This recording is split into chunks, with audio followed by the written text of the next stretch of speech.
Well, there's a disturbing trend for Democrats in the upcoming midterm elections. 26 Democrat incumbents are retiring.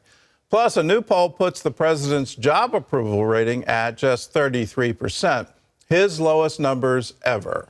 Congressional Democrats are deciding to call it quits for a combination of reasons. Their retirement numbers are even higher than they were during their defeat in 2010. CBN's David Brody explains why. Roughly a year ago, top Republican leader Kevin McCarthy predicted the GOP would take back the House. This is the smallest majority the Democrats have had in 100 years. We could do it. That prediction looks pretty solid right now. So far, 26 Democrat incumbents are retiring this election cycle. On the Republican side, only 12 are walking away. That's not a good trend line for Democrats. What does that say to you, Rick? What's going on here? Yeah, it's indicative of the environment that Democrats know that they're in right now. By and large, the trend is more about people that are looking at the realities of how narrow the Democrats' majority is right now, how difficult an election cycle they're looking at, and are making a calculation that if they do get back to Congress next year, it's probably going to be in the minority. This feels a bit like the 2010 midterms and could be even worse for Democrats. Back then, 37 in the party retired. It translated into a massive GOP pickup of 63 seats. Klein sees a similar pattern developing. Traditionally, it's been a harbinger of a tough election cycle. So far, the retirement numbers are even above where they were during the Democrats' shellacking of 2010. Typically, the party in the White House loses seats in the first midterm election.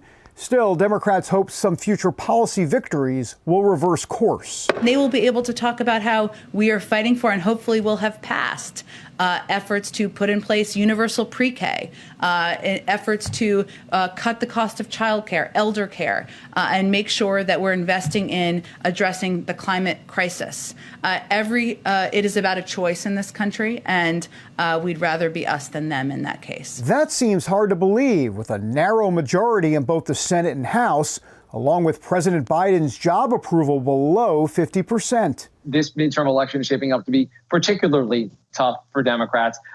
Because the Republicans are so close to the majority right now, the overwhelming likelihood appears to be that Republicans are going to win back the House. With Democrats seeing a titanic wave of retirements, the iceberg indeed seems right ahead. Gordon?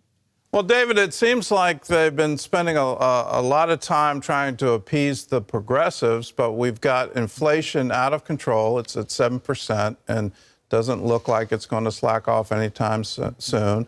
We have crime up in our major cities, and then this COVID wave is overwhelming our hospitals. Are they spending time on the wrong things, and are they out of step with voters? Yeah, 100%, Gordon. And what you said at the top of your question is exactly the whole key to all of this. They are, in essence, enabling the progressives in their party. And why is that exactly? Well, here's the truth.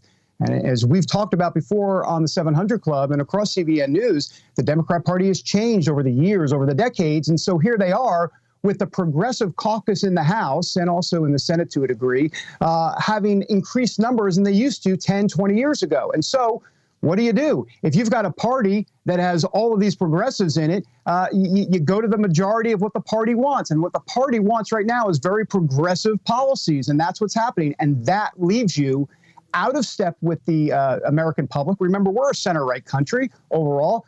So if you think about the scale, Gordon, right? I mean, if we're a center-right country and the Democrats were kind of in that center-left position, you could at least attract independents to a degree. But if now you're far over to the left, where are you? I mean, you're in outer space at this point, and that's exactly where they find themselves politically. Well, let's turn our attention then to the Republicans. Can Republicans be accused of the same thing? If you're catering to conspiracy theories on the far right, are you losing track of that center? And shouldn't the governor's race in Virginia show exactly how the Republican Party should conduct themselves in the future, that you don't alienate that wing, but you don't necessarily cater to that wing? Well, that is a school of thought, and the consternation within the Republican Party is what Republican Party is it going to be going forward? So in a way, they do have something to think about. Is it going to be more of that kind of establishment Republican Party that we've seen, kind of a Mitt Romney type party, if you will, a Mitch McConnell, John Thune, that type of party? Or is it going to be more of a populist, Donald Trump type party, which it was for a time? And now the question is, now that Trump is out of office, what do you do? And so I think we're going to see a lot of that shake out, if you will, in 2022, 2024. That's where the Republicans are right now. All right. Well, what's the likelihood of the GOP? Could they take both houses of Congress, and what to expect if that happens? Will there be any room for compromise, for bipartisanship, or once again, are we going to have a lot of committee investigations? No, there'll be no room for compromise. I mean, I hate to say it, I hate to be the bearer of bad news, but don't shoot the messenger. You know, it's just me, just your friendly neighborhood analyst. But look, the truth of the matter is that no, not only is there not going to be compromise, but there's going to be a whole boatload of revenge from Republicans. And that's where we are in politics in 2022. Kevin McCarthy and the GOP leadership, they are measuring the drapes, which is always dangerous, by the way, but they are measuring the drapes, and they have already said that they will continue investigation, or they will start investigations into the origin of COVID. They'll look at the IRS. They'll look at so many different things, the FBI, a lot of the informant stuff going on. So look, I mean, the truth of the matter is revenge is on the menu when Republicans take control in 2022. If they do it, they have a very good shot, obviously. I don't think that's good news for the country. It's always been the ability to come to compromise and to govern from the middle. And how do we all come together? And if we can continue this partisanship, aren't we? I mean, a house divided can't stand. Well, Gordon, let me just say real quick, I just want to say you're absolutely right. And let's go back real quick, and I'll do this in 30 seconds or less. But the 1930s, right? I mean, Social Security had 77 votes when the Senate passed it, okay? 77 votes, 60 Democrats, 16 Republicans, and 1 from the Farm Labor Party. The point is, it was consensus. It was big social sweeping legislation that had consensus, what you're talking about. And now we have the Democrats wanting to change the filibuster rules to do what they call, quote, voting rights. I put it in air quotes because Republicans will call it something different. The point is that they want to change the filibuster rules and do big federalizing of elections with 50 votes. That is not in the spirit of what America is all about. Well, I'll just comment on that voting rights. It's absolutely incredible to me that you would seriously use the rhetoric that's currently being used over a requirement that people have a photo ID to vote. I need a photo ID, and not just any photo ID. I need a really good photo ID to get on an airplane.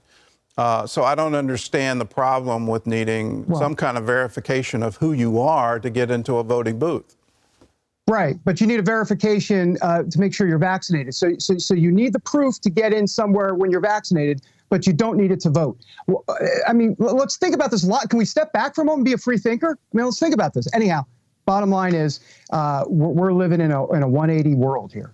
All right.